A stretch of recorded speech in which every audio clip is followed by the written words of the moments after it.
Sinasabi nila makasalanan ang VP Presidente, tugisin natin. Magkano ba ang tinutugis nila sa Vice Presidente natin? Di ba 120 plus million of the confidential fund? I've cleared 3 times ng Commission on Audit. Ano sinasabi ni Saltico noong iniimbestigahan ang confidential fund ni Presidente, Vice President? Ang sabi niya, accountability, dapat ipaliwanag niya sa Congress kung saan napunta yung 127 million. Kay Saldico Cabra ni 13 billion! Ngayon, 13 billion kay Saldico pa lang! putang ina mo, Saltico! Putang ina mo! 13 billion, gago! Magnanakaw ang putang ina! Dasang ka! Putang ina mo! Magnanakaw! Boy takas! Kaparyo ni Romualdez, boy tago na rin!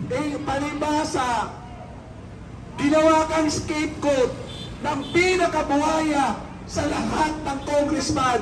Itago natin sa pangalang Speaker, putang ina mo, Romualdez. Alam ko po, napakainit na sitwasyon po natin ngayon. Pero ito hong kaharap ninyo, ito po ang biktima. Biktima ng korupsyon, biktima ng pagpahirap, at biktima ng nakawan na nangyayari sa ating gobyerno. Mga ordinaryong tao po ito. Ito po ay kusang loob, kusang gastos nila, walang nagpupunto po dito. Ito ang tunay na sumisigaw na tama na, sobra na ang korupsyon ng ating gobyerno. Mulat sa poll pa lang po, binigyan natin ng pagkakataon ang ating presidente na magbago. Lahat ng tiwala at suporta pinagkaloob natin sa kanila. Pero ang nakakalungkot na kasabihan, pagka ang adik na di nagbago hanggang kailan, walang maasahan, adik ka pa din. At pagka ikaw ay adik, wala kang matinong pag-iisip at wala kang matinong magagawa sa bayang ito. Ang tunay na problema ng bayan natin ay yung ating leader. Leader na napaka-weak. Leader na kailanman hindi magbago. Kailanman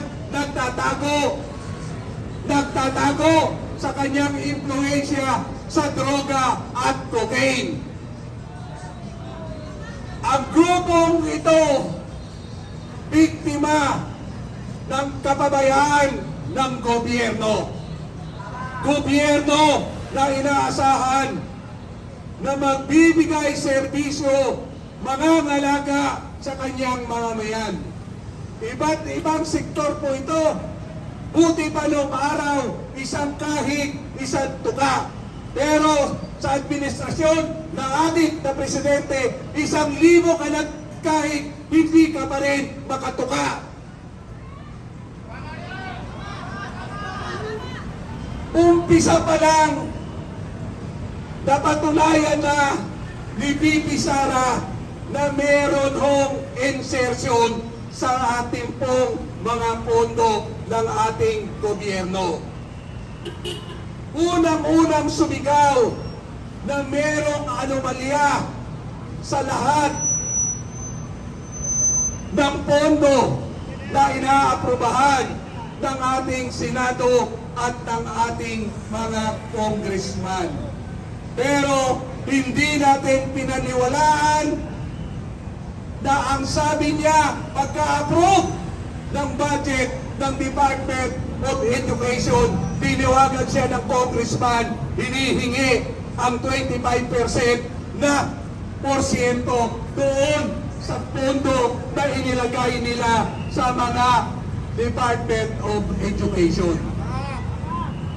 Alam nyo ho, sistema na nakagawian na ang pagnanakaw ng gobyernong ito. Magnanakaw, Marcos!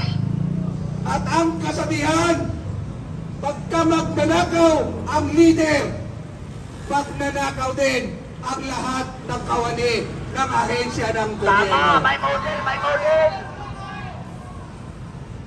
Sino ho ba gumawa ng budget noong 2025? Di ba ang mga congressman at ang mga ahensya ng gobyerno? Doon pa lang sa ahensya ng gobyerno, sa gumagawa ng budget, hinihimay-himay na nila ang korupsyon at yung pondo na para sa kanila.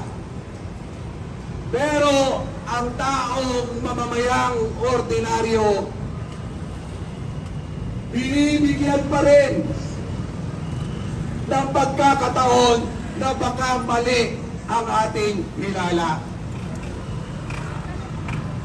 Pinatunayan na po nitong budget na to, marami na nag-question, marami nang tumayo na ang budget ng 2025 ay puno ng anomalya. Pero walang nakinig. Ultimo, ang ating Supreme Court. Kung yung ating mga hustisya sa Supreme Court, ginampanan lang nila ang kanilang tungkulin at dineclare na ang constitutional yung budget ng 2025, siguro hindi mananakaw ang mahigit 2 trilyon dito pa lang sa flood control project. Tama, tama, tama! Paano na ang ibang mga proyekto? Alam niyo ba, lahat ng proyekto ng mga ahensya ng gobyerno, merong porsyento ang ating mga congressman. Maging dito, asphalt overlay, pagkano ang hinihingi laging porsyento. Kaya kung tutusin, yung ating mga congressman, hindi tunay na nagre-represent sa taong bayan o sa kanyang distrito. Kung hindi, nire-represent niya ang kanilang sarili, ang mga negosyanteng kasabwat sa nakawan sa gobyerno. Ngayon po, napakatalino ng mga buhayang presidente at ang ating Speaker of the House. Wala na ho tayong kakampi sa Kongreso. Ultimo, yung tinatawag natin, ang ganda ng layunin ng saligang batas na binigyan na tinatawag natin yung mga party list sectoral representative. Yung mga tinatawag natin minority sector. Pero ano ang ginagawa ng mga party list na to? Sila ay kasabwat din ng mga buhaya sa gobyerno. Kaya ang kasabihan, pagka ang presidente magnanakaw, lahat ng ahensya ng gobyerno magnanakaw din. Ano pa ba ang kailangan natin patunayan? Yung maharlikapan na lang, 500 billion ang sinabi nila, ito ay gagamitin para tumaas ang ekonomiya at magbigay ng maraming trabaho sa mga ordinaryong mamamayan. Ilang taon na nakalipas, may balita ba tayo kung ano ang nangyari sa maharlikapan na yan? Ito hong gold reserve natin sa Central Bank, na ito hong gold reserve natin, minamandato ho. Dapat meron tayong reserve target ng mga ginto para kung magkaroon ng krisis sa ekonomiya, meron tayong mapaghuhugutan. Pagkatapos nakawan, ang Maharlikapan nagbenta ng 25 tonelada ng ginto. Meron ho bang nakakaalam? Wala. Meron ho ba silang ibinigay kung ano ang nangyari dito sa ating reserve gold natin? At yan ay 129 billion pesos na krimen na dapat singilin ng taong bayan kay Marcos. Etong si Secretary Recto, wala nang ginawa kung hindi silipin kung saan may pera ang ahensya ng gobyerno at yung pera ng gobyernong yan nilalagay nila. Maninilip na, mangungulimbak pa itong gobyernong Marcos na ito. Yung PhilHealth natin, 89 billion. Yung PhilHealth na dapat ang mga nagkakasakit, hindi na mamabas sa kanilang babayaran dahil dapat sagot na ng ating gobyerno. Ano ang ginawa ng PhilHealth natin? Dinambong! Nilagay nila sa pondo ng Department of Public Works. Ayun! At ibabalik daw dahil nahuli na, pero huli na, nakaw pa rin. Ibalik mo man, nakaw pa rin ang ginawa nila.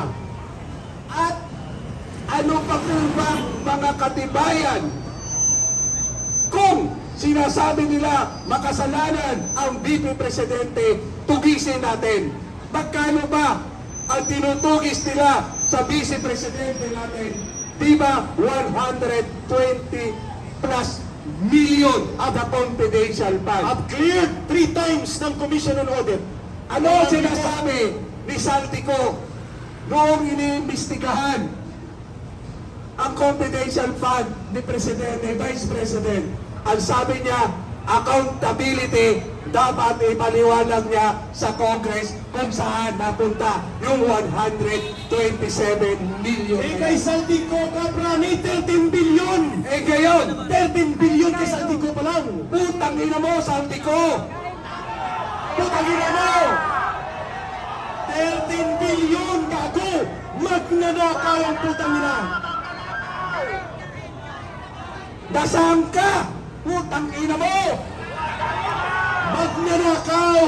Boy takas! Kamaryo ni Romualdez, boy tago na rin! Eh, palibasa, ginawa kang scapegoat ng pinakabuhaya sa lahat ng congressman.